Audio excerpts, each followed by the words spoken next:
Hello students.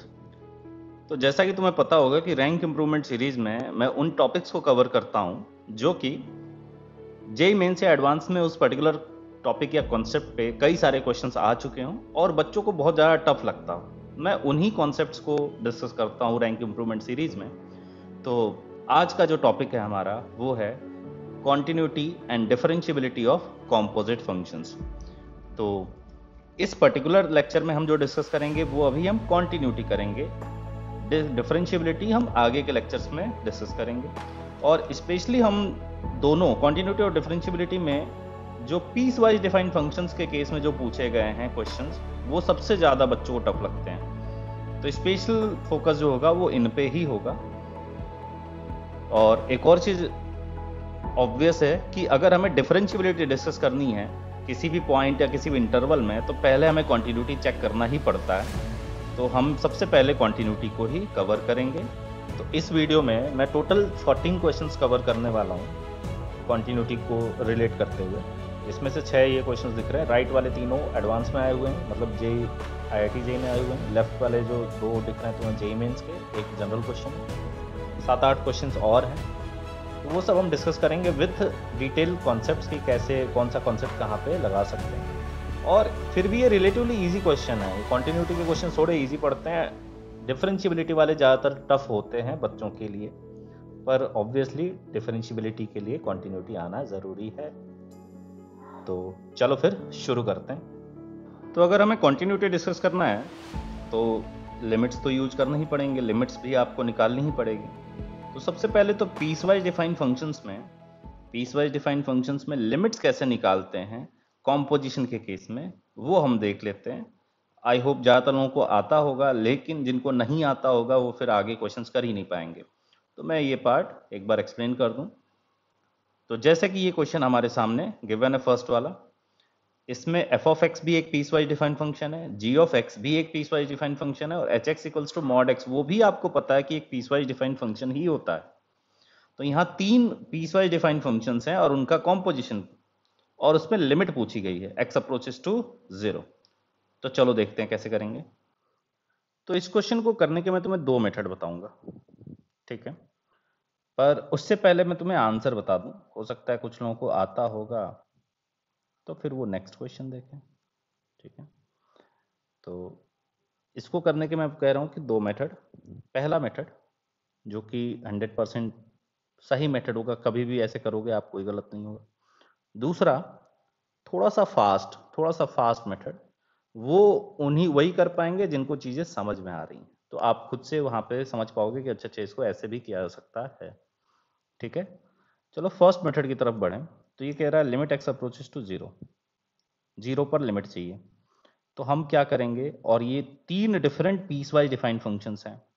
तो best यहाँ पे रहेगा, जो बेस्ट मतलब जो गलत नहीं हो सकता, आप लेफ्ट हैंड लिमिट निकालो और राइट हैंड लिमिट निकालो। तो लेफ्ट हैंड लिमिट के लिए हम लिखेंगे limit h approaches to 0 plus, और जहां जहां x दिख रहा है, x को मैं क्या कर दूंगा, माइनस एच पुट कर दूंगा, ठीक है। तो ये ध्यान से देखो कि f of g of h of x है, और अब x की जगह मैं क्या पुट कर दूंगा, मैंने क्या बोला, माइनस एच, ठीक है।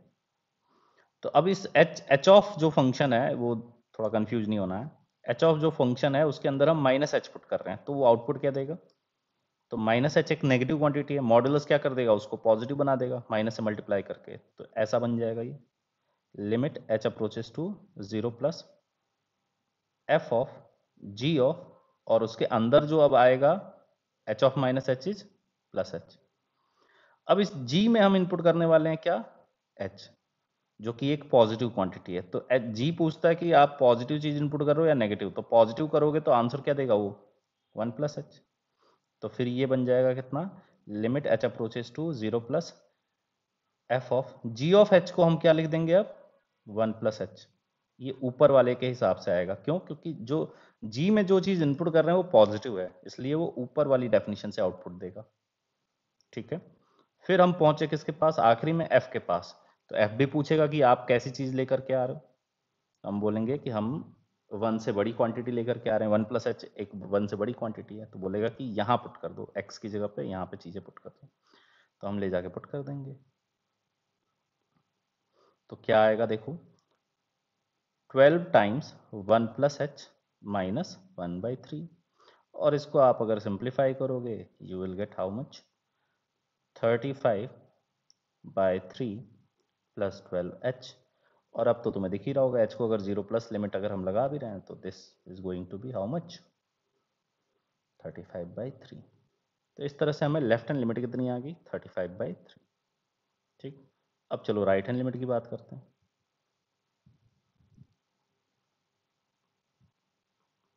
राइट हैंड लिमिट के लिए हमने लिखा limit h approaches to, again 0 plus ही लिखूंगा, बट तुम्हें ये ध्यान देना है कि पिछली बार x की जगह पे माइनस एच पुट किया था, इस बार x की जगह पे प्लस एच पुट करूंगा। तो देखो क्या हो जाएगा, f of g of h of, हम hx के अंदर इनपुट कर रहे हैं, मैं एक स्टेप थोड़ा शॉर्ट कर रहा हूँ, h के अंदर हम प्लस h इनपुट कर रहे हैं। तो मॉडुलस देखेगा कैसा नंबर है, पॉजिटिव है, तो जो चीज़ इनपुट करोगे वही आउटपुट दे देगा, तो h ही आउटपुट दे देगा। आगे बढ़ोगे तो क्या देखोगे कि g के अंदर हम इनपुट कर रहे हैं कैसा, h, h एक कैसी क्वांटिटी है, 0 से बड़ी क्वांटिटी है, तो अगेन g बोलेगा कि आप आउटपुट x+1 मतलब h+1 लेके जाओ। तो हम अगेन f के अंदर में 1 प्लस एच लेकर के जाएंगे। अब f हमसे पूछेगा कैसा इनपुट लेकर के आए हो, तो हम बोलेंगे 1 से बड़ा, तो बोलेगा कि फिर वहीं इनपुट कर दो। तो तुम्हें बिल्कुल सिमिलर दिख रहा होगा कि कुछ इस बार भी कोई डिफरेंट आया ही नहीं, तो लिमिट तो सेम आएगी ही आएगी, 12 टाइम्स 1 प्लस एच माइनस 1/3। आप इसको सिंप्लीफाई करोगे, again you are going to get how much, x approaches to 0 plus पे 35/3 प्लस 12h, और आप अगेन limit h approaches to 0 plus करोगे तो क्या आ जाएगा, 35/3 ही आएगा। तो यहाँ पे left hand limit right hand limit दोनों के दोनों 35/3 आ गए, दैट मीन्स लिमिट जो होगी वो 35/3 होगी। ठीक, तो ये तो हो गया ये वाला तरीका। दूसरा तरीका मैं कौन सा बोल रहा, दूसरा तरीका हो जाएगा, देखो मैं देखूं दिक्कत किस बात पे है, मतलब डायरेक्टली हम 2 बार LHL RHL की जगह डायरेक्ट कर सकते हैं क्या इस क्वेश्चन को।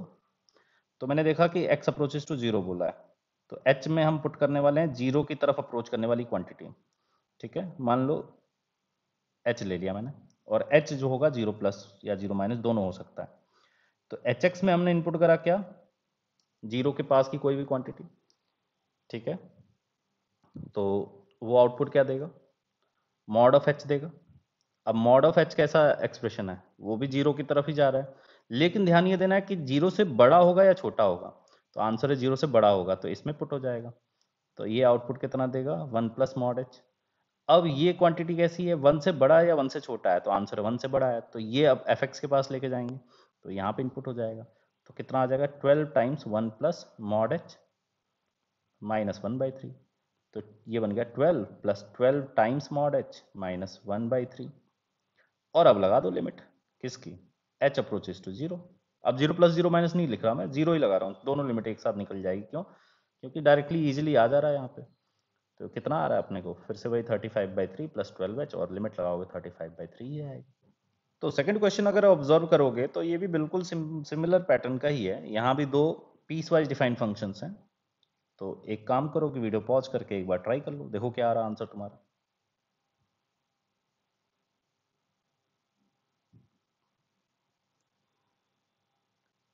तो इसका आंसर आना चाहिए 5/4। अगर आ गया है तो फिर आगे बढ़ जाओ, नहीं आया है तो फिर देख लो कैसे करेंगे। तो यहाँ पर पूछा गया कि x अप्रोच टू 0 पे g ऑफ fx। ठीक है, तो मेरा जो अप्रोच होगा वो देखो हम क्या होगा कि हम एग्जाम में थोड़ा जल्दी करना चाहते हैं, तो मैंने एक वो वाला तो बता दिया है कि left hand limit right hand limit से आप कैसे अप्रोच करोगे, वो पूरा करना पड़ेगा। दिक्कत की बात है कि केवल लिमिट तो पूछता नहीं है, अब कॉन्टिन्यूटी भी आ गया, डिफरेंशियबिलिटी भी आ गया, तो आप लिमिट में ही इतना टाइम लगाओगे, फिर कॉन्टिन्यूटी डिफरेंशियबिलिटी डिस्कस करने में तो काफी टाइम लग जाएगा ना। तो हम क्या करेंगे, देखो x को बोला 0, तो मैं x की जगह h यूज करूंगा, ताकि थोड़ा सा अपने को यहाँ दिखते जाए कि हम क्या चेंज कर रहे हैं। तो f में हम क्या इनपुट करने वाले, h, और h कैसा है, 0 की तरफ अप्रोच कर रहा है, 0 नहीं है। ये क्या कह रहा है कि अगर आप x n पाई का मल्टीपल नहीं लेके आओगे, नहीं लेके आओगे, ये देखो बहुत दुष्टता इसने करी है, जस्ट उल्टा बोला, बोला कि n पाई का मल्टीपल नहीं लेके आओगे, तो मैं आंसर साइन एक्स दूंगा, और अगर एन पाई का मल्टीपल लेके आ जाओगे तो 2 दे दूंगा। ठीक है, तो हम जो नंबर लेके जा रहे हैं वो एन पाई का मल्टीपल है क्या? तो आंसर है नहीं, हम तो जीरो से थोड़ी बड़ी या छोटी क्वांटिटी लेके जा रहे हैं, जीरो तो ले नहीं जा रहे हैं। जीरो होता तो एन पाई का मल्टीपल कहलाता, अदरवाइज तो नहीं है। तो वो कौन से वाले डेफिनेशन से आएगा? तो ये ध्यान देना पड़ेगा तुम्हें, यहां से आएगा। तो जब हम एफ में ये चीज इनपुट करेंगे तो बोलेगा अच्छा साइन एच आउटपुट लेके जाओ। ठीक है, अब ये साइन एच इनपुट के तौर पे हम लेके जाएंगे किसके पास? जी एक्स के पास। तो जी एक्स पूछेगा कि आप जो नंबर लेके आ रहे हो इनपुट का वो कैसा है, क्या वो जीरो है, क्या वो टू है, या जीरो और टू के अलावा कुछ और है? तो क्या साइन एच जीरो होता है? नहीं भाई, एच जीरो की तरफ अप्रोच कर रहा ना, तो एग्जैक्ट जीरो तो आंसर आएगा नहीं। एग्जैक्ट जीरो आंसर नहीं आएगा तो मतलब जीरो नहीं है, और टू तो हो ही नहीं सकता साइन एच। तो इसका मतलब है कि इसके हिसाब से आउटपुट आएगा। तो हम ले जाके पुट करेंगे जी एक्स में, तो साइन एच इनपुट करेंगे, तो साइन स्क्वायर एच प्लस 5/4, और इस पे लग जाएगी लिमिट किधर? H approaches to zero. तो अब ये ध्यान से देखो तो बहुत ईजी हो गया, साइन एच का square is 0 and plus 5/4 is 5/4, तो लिमिट कितनी आ गई? 5/4। तो ये थोड़ा जल्दी हो गया, हम पूरा लेफ्ट हैंड लिमिट लिखते, राइट हैंड लिमिट लिखते, उससे बेटर है ये वाला। अगर आपको समझ में आता है तो, नहीं आता है तो मैंने आपको पूरा मेथड बताया कि आप लेफ्ट हैंड लिमिट कैसे पुट करोगे, राइट हैंड लिमिट कैसे करोगे, तो वो चेक करना पड़ेगा। ठीक, अब कॉम्पोजिट फंक्शंस में कॉन्टिन्यूटी डिस्कस करने से पहले कुछ इम्पॉर्टेंट नियम कानून जो हैं उनको गो थ्रू कर लेते हैं। पहला है, अगर finite number of composite functions हैं, अगर finite number of composite functions हैं तो उनका कॉम्पोजिशन भी एक कॉन्टिन्यूस फंक्शन ही होगा। कहने का ये मतलब हुआ, जैसे मान लो एक फंक्शन है f1, एक फंक्शन f2, एक फंक्शन f3, ऐसे करते करते एक fn है। इन सब का कॉम्पोजिशन पूछा जाए, f1 of, f2 of, f3 of, ऐसे करते करते fn ऑफ x। तो ये जो कॉम्पोजिट फंक्शन मिलेगा, let's say g of x, ये एंड रिजल्ट जो आ रहा है, अगर ये सारे के सारे f1, f2, f3 up to fnx सारे के सारे अगर कॉन्टिन्यूअस फंक्शन होंगे, कॉन्टिन्यूअस मतलब पूरे रियल नंबर्स पे डोमेन में अपने वो कॉन्टिन्यूअस अगर हैं, रियल नंबर्स पे बात करूं, पूरे रियल नंबर्स पे अगर सबके सब कॉन्टिन्यूअस हैं तो उनका कॉम्पोजिशन भी कॉन्टिन्यूअस होगा।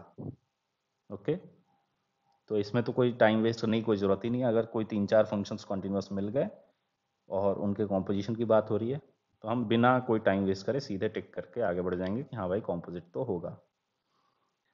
सेकेंड पॉइंट जरा देखो, सेकेंड पॉइंट में कह रहा है कि अगर एफ एक्स और जी एक्स दोनों किसी ए पॉइंट पर कॉन्टिन्यूअस हैं, तो जी ऑफ एफ एक्स या f of g x continuous होगा एक्स इक्वल्स टू ए पर, इसकी कोई गारंटी नहीं है, ऐसा ये कह रहा है। ऐसा कैसे हो सकता है?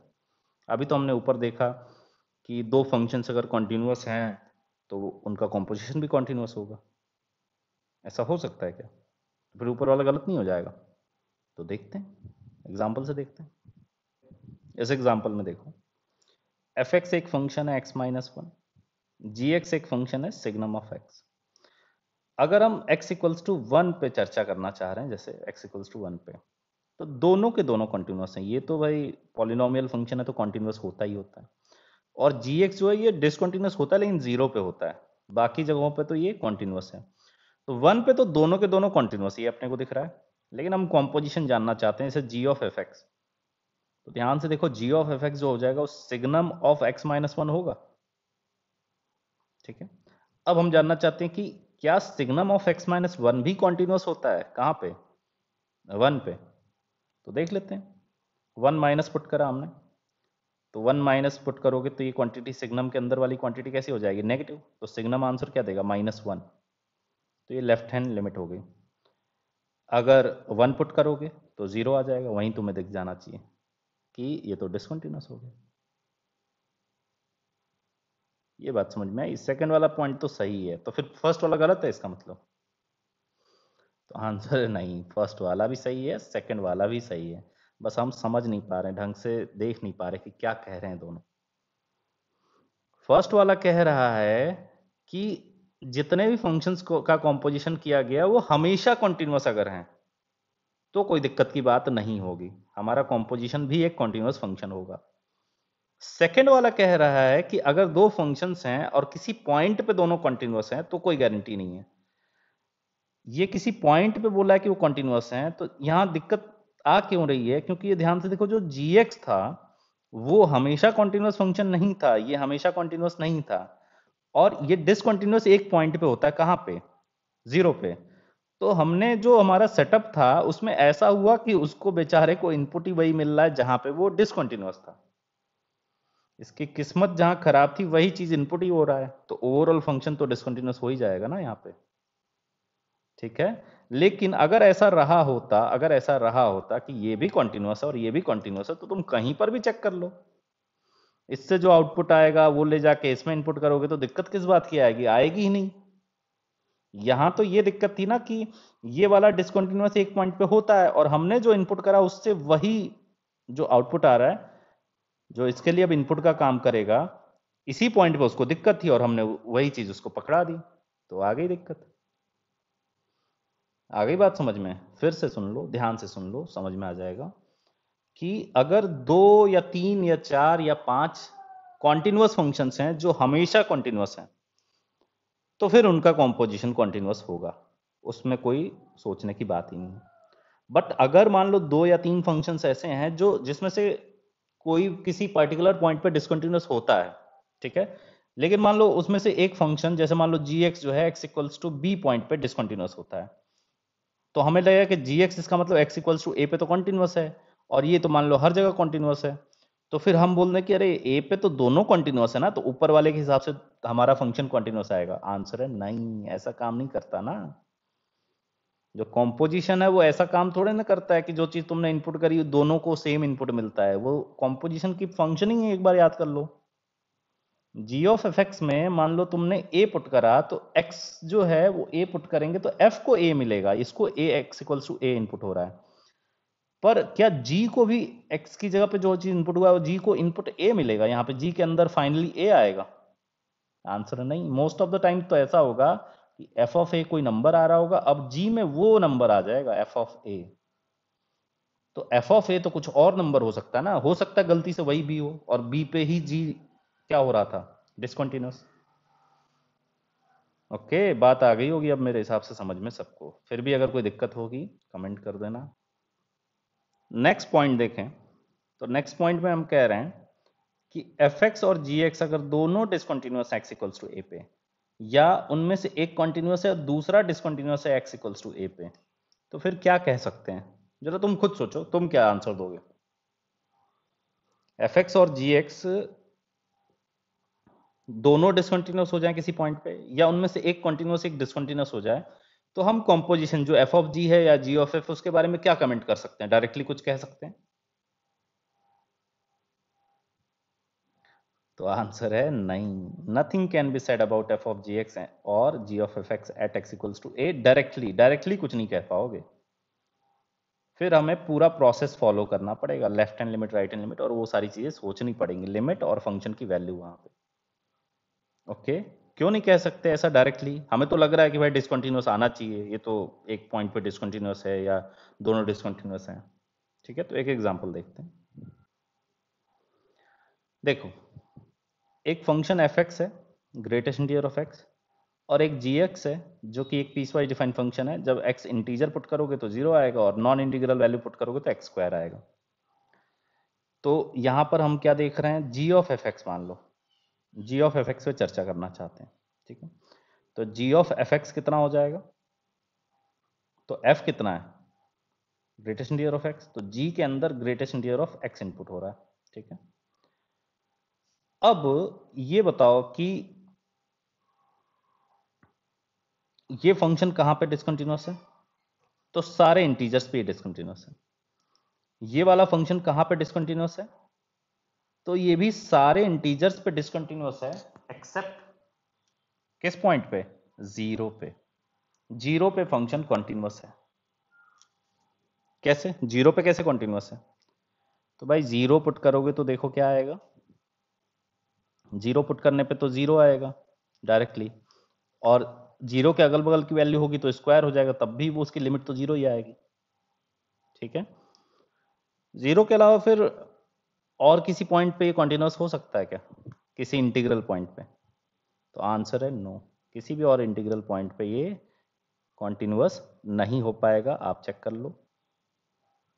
ठीक है, छोड़ो, हम उतनी तो उधर बात ही नहीं कर रहे, अभी हम जो बात चर्चा करने वाले हैं वो देखो। तो हमने ये देखा कि gx जो है वो डिसकंटिन्यूअस है किस पे, ऑल इंटीजर्स एक्सेप्ट 0। ठीक है, तो इसका मतलब ये हुआ कि fx हर इंटीजर पे डिसकंटिन्यूअस है और gx सब इंटीजर्स पे डिसकंटिन्यूअस है एक्सेप्ट 0। तो चलो हम ऐसा करते हैं ना कि एक 0 पे चर्चा कर लेते हैं और फिर एक 1 पे। 0 पर क्या होता है, 0 पे हम देखेंगे कि ये वाला कॉन्टिन्यूअस है और ये वाला डिसकंटिन्यूअस है, तो मतलब ये वाला केस हो जाएगा कि एक कॉन्टिन्यूअस है और एक डिसकंटिन्यूअस है। और फिर 1 पे देख लेंगे तो 1 पे तो दोनों डिसकंटिन्यूअस है, तो हमारे दोनों केसेस कवर हो जाएंगे।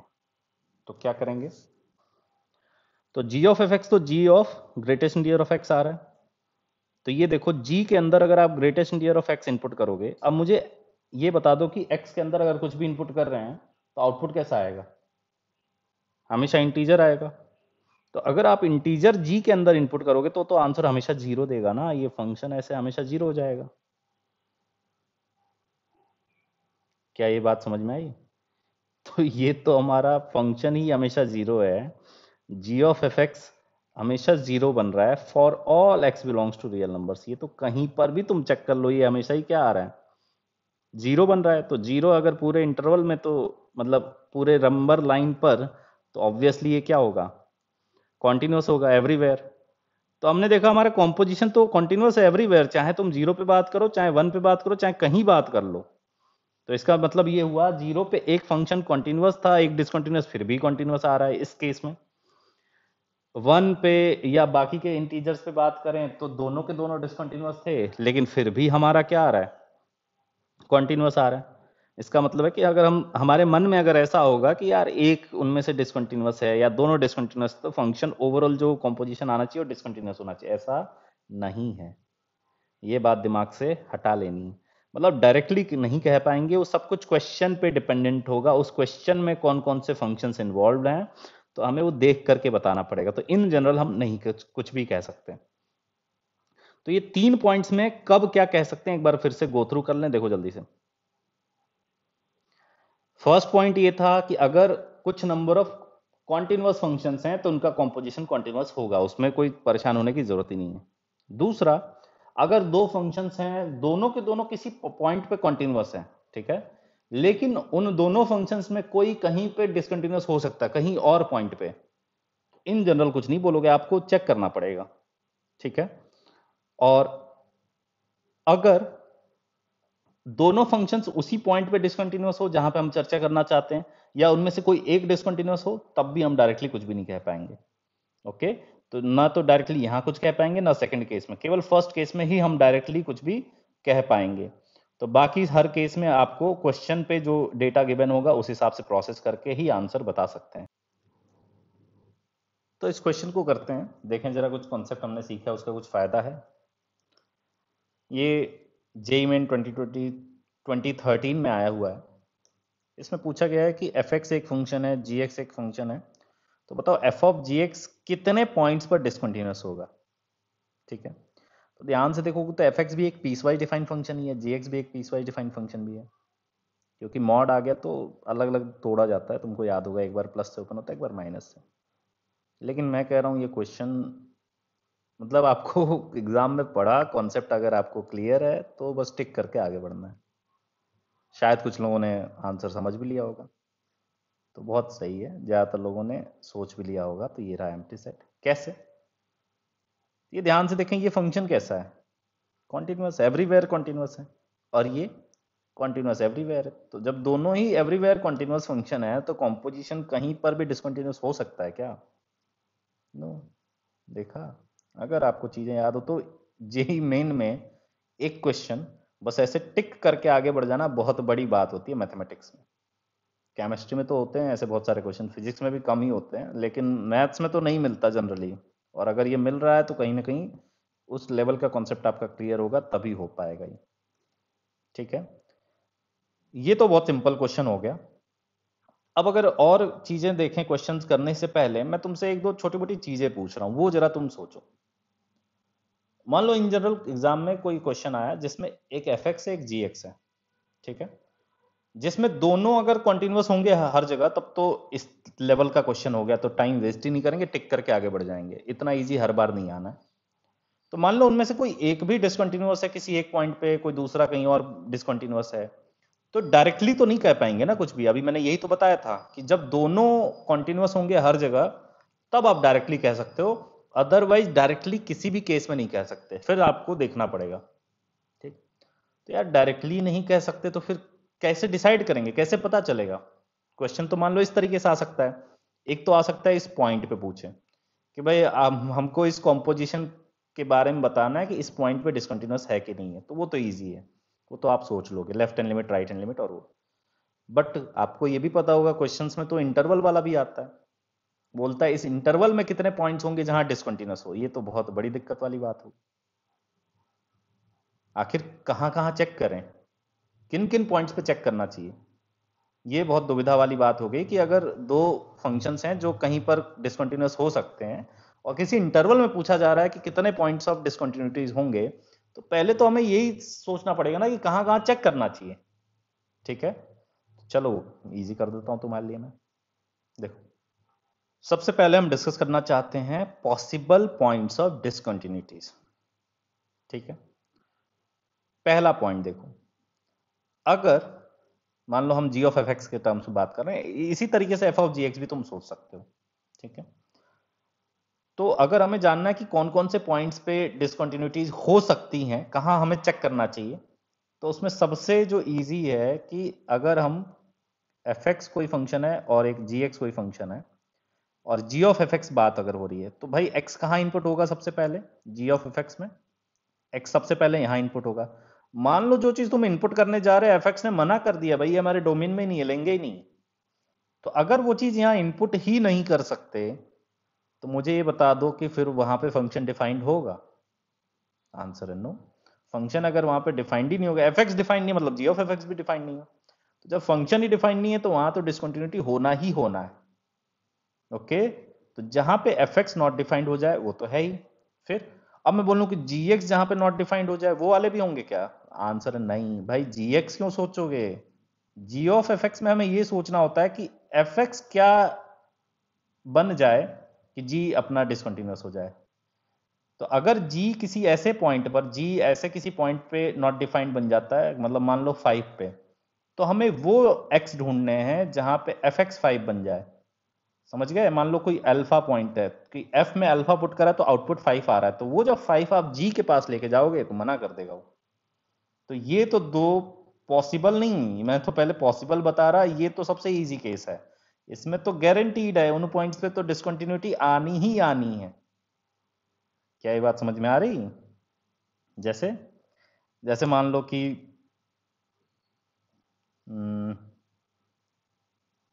एक फंक्शन ले लेते, कौन सा फंक्शन ले लिया जाए, मान लो अभी जैसे साइन ऑफ टेन एक्स लेते हैं, साइन ऑफ टेन एक्स, तो आप इनपुट कहाँ पे करोगे? सबसे पहले एक्स यहाँ पे इनपुट करोगे।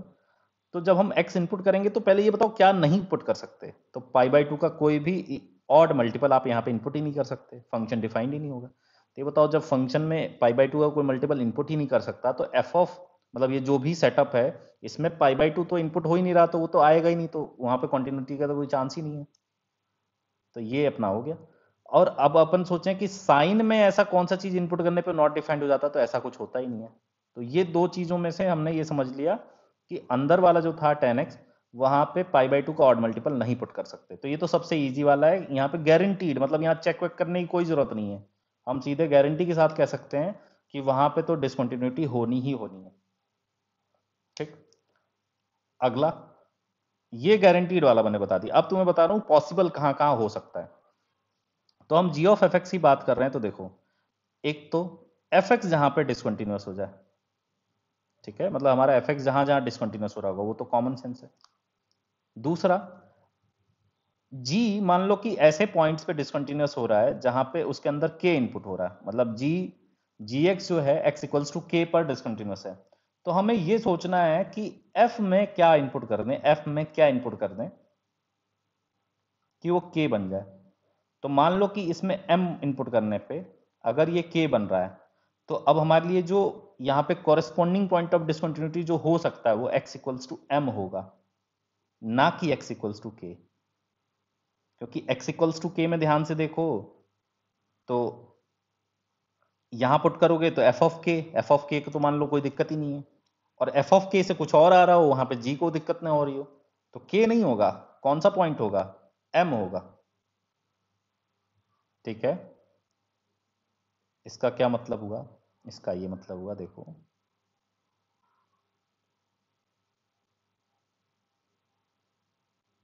जैसे greatest integer of sine x मान लो, तो अंदर वाला फंक्शन कहाँ कहाँ पे डिसकंटिन्यूअस होता है, कहीं नहीं होता, और जो बाहर वाला है ग्रेटेस्ट इंटीजर तो वो इंटीजर्स पे होता है।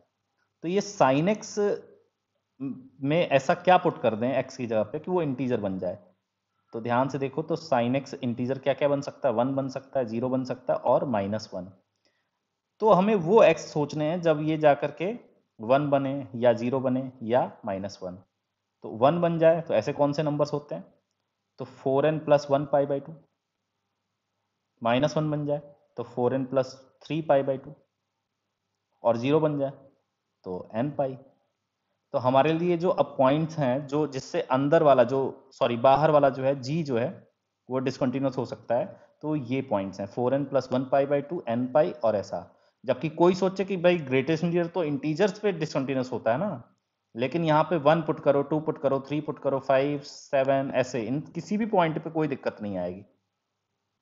बात समझ में आई, जैसे ये ग्रेटेस्ट इंटीजर वैसे तो x इक्वल्स टू 1 2 3 5 7 कुछ भी इन पॉइंट्स पे डिसकंटिन्यूस है, लेकिन अभी मैंने बताया कि इन पे तो कोई दिक्कत आएगी नहीं, क्योंकि इसको जो चीज अब इनपुट होगी वो इंटीजर होना चाहिए। वो इंटीजर होने के लिए x ऐसे होंगे जब 4n + 1 π/2 n पाई और इस तरह के, तब दिक्कत आएगी। आई होप कुछ हद तक क्लियर हो गया होगा। और कहाँ पे पॉइंट ऑफ डिसकंटिन्यूटी मिल सकते हैं अपने को, तो पीसवाइज डिफाइंड फंक्शंस में जहां जहां डेफिनेशन चेंज होगी फंक्शन की, जहां जहां डेफिनेशन चेंज होगी फंक्शन की, वहां पे अपने पॉइंट ऑफ डिसकंटिन्यूटी हो सकते हैं। तो अब ये जो तो मैंने सेकंड और थर्ड पॉइंट बताया, सेकंड को तो कुछ एग्जांपल्स एक बता दिए, थोड़ा सा समझ में आया होगा, थर्ड वाला भी थोड़ा सा आया होगा, पर ज़्यादा बेटर वे में एग्जाम्पल से ही आएगा। ठीक है, तो चलो पहले एग्जाम्पल स्टार्ट करते हैं। एक तो पहले करा दिया मैंने जो सबसे इजी आ चुका है, आगे और देखते हैं। देखो सेकंड क्वेश्चन में गिवन है एफ एक्स एक रैशनल फंक्शन गिवन है, जी एक्स भी 1/x-3 गिवन है। तो पूछा गया कॉन्टिन्यूटी डिस्कस करनी है अपने को एफ एक्स जी एक्स और एफ ऑफ जी एक्स की। ठीक है, तो एफ एक्स तो इजिली तुम्हें दिख रहा है कि x इक्वल्स टू 1 पर कैसा है, डिसकंटिन्यूअस। और ये दूसरा वाला जी एक्स तो ये 3 पे डिसकंटिन्यूअस है।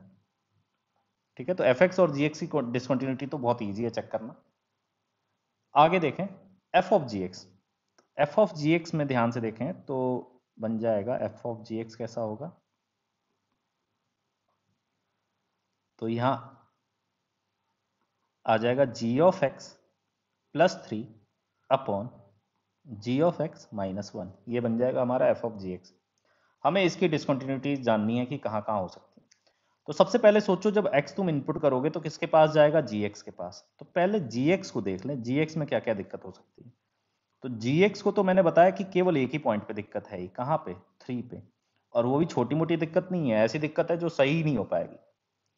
3 पे तो gx ने मना ही कर दिया कि वो तो इनपुट लेगा ही नहीं, इनपुट लेगा ही नहीं तो आउटपुट नहीं आएगा, आउटपुट नहीं आएगा मतलब वहां पे कॉन्टिन्यूटी का तो कोई चांस ही नहीं है। तो हमें ये पता चल गया कि x equals to 3 is going to be a point of discontinuity. एक तो ये मिल गया। ठीक, 3 के अलावा gx को कहीं कोई दिक्कत दिख रही है क्या, तो आंसर है नहीं। 3 के अलावा तो gx बिंदास है, कहीं पे भी कुछ भी पुट करो कोई दिक्कत नहीं उसको, मतलब डिसकंटिन्यूअस नहीं होगा।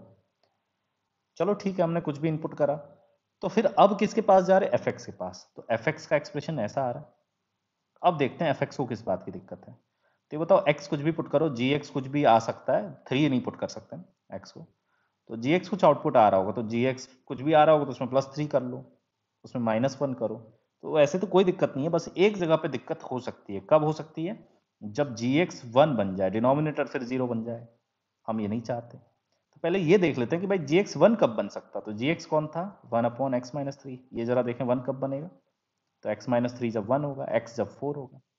तो x अगर 4 होगा तो ये कह सकता हूं कि f ऑफ gx में डिनोमिनेटर 0 बन जाएगा, मतलब वहां पे फंक्शन डिफाइंड नहीं है, मतलब फंक्शन वहां पे क्या हो जाएगा, डिसकंटिन्यूअस। तो x इक्वल्स टू 4 पर डिसकंटिन्यूअस हो जाएगा f ऑफ gx। और कोई सा पॉइंट है क्या, तो कोई दिक्कत की बात ही नहीं है यार, ऊपर वाला भी कंटिन्यूअस टाइप का फंक्शन हो जाएगा, क्योंकि 1/x-3 केवल कहां पे डिसकंटिन्यूअस है, 3 पे, अदरवाइज तो हर जगह कंटिन्यूअस है ना। +3 करोगे तब भी केवल 3 को छोड़ के हर जगह डिसकंटिन्यूअस है। और वैसे ही नीचे वाला देखो तो ये भी 3 को छोड़ के हर जगह कंटिन्यूअस है। बट हमें पता है कि ऊपर वाला फंक्शन कंटिन्यूअस है, नीचे वाला अगर कंटिन्यूअस है फिर भी डिसकंटिन्यूटी आ सकती है, कब, जब डिनोमिनेटर 0 बन जाए। तो डिनोमिनेटर 0 बन रहा है x इक्वल्स टू 4 पे, इसका मतलब है कि f ऑफ gx में केवल 2 पॉइंट्स ऑफ डिसकंटिन्यूटीज हैं। These are the points of discontinuities. Okay, तो बहुत इजी क्वेश्चन था। तो इस वीडियो में हमने कॉन्सेप्ट के साथ साथ 2-3 ही क्वेश्चंस करे, बाकी के क्वेश्चंस नेक्स्ट वीडियो में कवर करते हैं। So stay tuned.